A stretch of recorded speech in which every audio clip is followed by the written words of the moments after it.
Okay so hello everyone. तो कैसे हैं आप लोग। तो कल है 18 दिसंबर।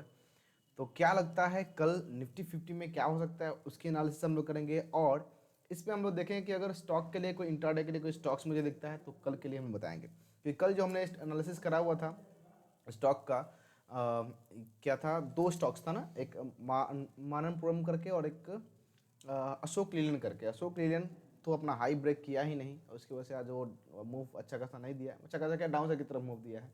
और मानपुरम दिया है 2% का मूव आपका डाउन साइड में, ठीक है ना। तो वो स्टॉक जो है अपना ठीक रहा, ठीक है। तो वो भी हम लोग देखेंगे इस वीडियोज़ में। और फिलहाल तो अभी हम लोग देख लेते हैं कि क्या हो सकता है कल निफ्टी 50 के लिए। चलिए ध्यान से देखेंगे ज़रा। तो अभी जहाँ निफ्टी क्लोज किया है तो यहाँ पे एक आपको एक सपोर्ट दिखेगा इस वीडियो में। हम देखिए, हम इस वीडियोस को फुल बनाने के पीछे रीज़न क्या है कि आप सीखो कि किस तरीके से सपोर्ट और रेजिस्टेंस ड्रॉ करते हैं। मार्केट में बहुत लोगों को ये तो पता ही नहीं है कि आप सपोर्ट रेजिस्टेंस किस तरीके से ड्रॉ करते हैं, ट्रेंड लाइन किस तरह ड्रॉ करते हैं। ये छोटी छोटी सी चीज़ें हैं जो मैटर करता है और बहुत मैटर करता है, ठीक है। तो अभी आप देख पा रहे हो कि यहाँ से ना, क्योंकि पिछली बार देखोगे आप इधर से आप मैं दिखाता हूँ कहाँ से। हाँ, जब ये उठने की कोशिश कर रहा था ये एक रेजिस्टेंस था, ठीक है। और कभी भी ना कोई स्ट्रॉन्ग रेजिस्टेंस अगर ब्रेक होता है तो स्ट्रॉन्ग सपोर्ट का काम करता है और वही यहाँ पे काम कर रहा है फिलहाल इस तरीके से, ठीक है ना। तो एक सपोर्ट था और इसके बाद जब मूव आया था तो ये ब्रेक करके देन अपसाइड की तरफ मूव गया था। प्राइस एक्शन क्या कर रहा है कि जो लोग भी इधर बाइंग किए थे उन सबका स्टॉप लॉस यहाँ पे हिट हो चुका है और हिट होने के बाद ये मार्केट जो है डाउन साइड की तरफ मूव दे रहा है, ठीक है। और जो लोग भी बायर से उनका स्टॉप लॉस यहाँ पे है। तो यदि मार्केट को डाउन साइड की तरफ मूव करना है या फिर अप साइड की तरफ मूव जाना है ना, तो लिक्विडिटी स्वैप करने के लिए मार्केट एक बार इसके नीचे आना चाहिए, ठीक है ना। तो अब इसको देखते हैं कि किस तरीके से अगर अगर डाउन साइड में मूव आता है तो कहाँ तक आ सकता है। क्योंकि हम लोग 1 घंटे के टाइम फ्रेम पे तो ट्रेड नहीं ले सकते ना, क्योंकि 1 घंटे के टाइम पे एनालिसिस कर सकते हैं। 1 घंटे के टाइम पे अगर ट्रेड लीजिएगा तो पता नहीं स्टॉप लॉस कितना बड़ा बन जाए, ठीक है। तो वो देख लेते हैं फिलहाल अभी। अब ये मैं ये दो इंडिकेटर में इस्तेमाल करता हूँ 9 और 15 ये में। अगर आप रेकमेंड करें तो मैं उसको बता भी दूंगा कि किस तरीके से इसका इस्तेमाल होता है, ठीक है ना। और वो चीज़ मैं बता दूंगा, ठीक है। तो फिलहाल 30 मिनट के टाइम फ्रेम पे देखेंगे तो अपर साइड में आपको ये एक अपर साइड का यही सेम सेम चीज़ है। मैं दिखा एक बार मैं उसको हाईलाइट कर देता हूँ, रुक जाओ। चलिए ये एक रेजिस्टेंस जोन है जो हमारा अपर साइड में फिलहाल है। फिलहाल के लिए रेजिस्टेंस जोन हमारा रहेगा वही रहेगा, ठीक है। और दूसरा अगर देखेंगे 15 मिनट के टाइम फ्रेम पे तो यहाँ पे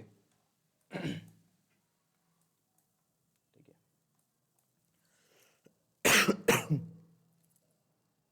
सॉरी, ठीक है। एक सपोर्ट लाइन आपको यहाँ पे दिखेगा जस्ट लाइक दैट, ठीक है। ये दिखना चाहिए, ठीक है। और डाउन साइड के लिए जो सपोर्ट हमारा दिखना चाहिए वो ये है। लास्ट सपोर्ट जो रहेगा अपना 24,200 के आसपास का ही है, बट थोड़ा सा हम लोग डाउन साइड में और इसको रखेंगे कि अगर ये ब्रेक करता है तो देन 24,000 तक आने की संभावना हम लोग को दिख सकती है मार्केट में। चलिए, और स्ट्रॉन्ग सपोर्ट जो अब की बार का रहेगा हमारा वो ये रहेगा 24,000 का लेवल, ठीक है।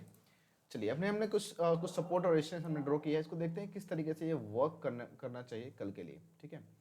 तो ये 15 मिनट के टाइम फ्रेम पे है, ठीक है ना। आप चाहो इसको 5 मिनट के टाइम पे भी देख सकते हो, ठीक है।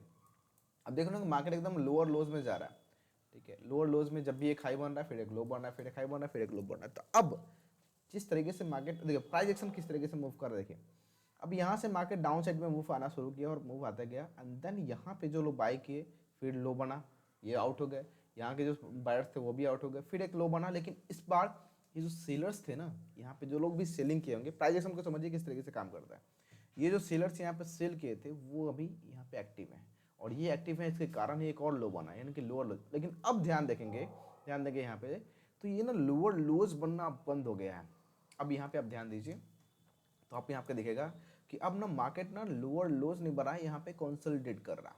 मार्केट ना यहाँ से अपसाइड की तरफ मूव बनाने की कोशिश कर रहा है। अब यहाँ पे वीक भी देखेंगे ना तो नीचे से किस तरीके से प्रेशर आ रहा है, ठीक है।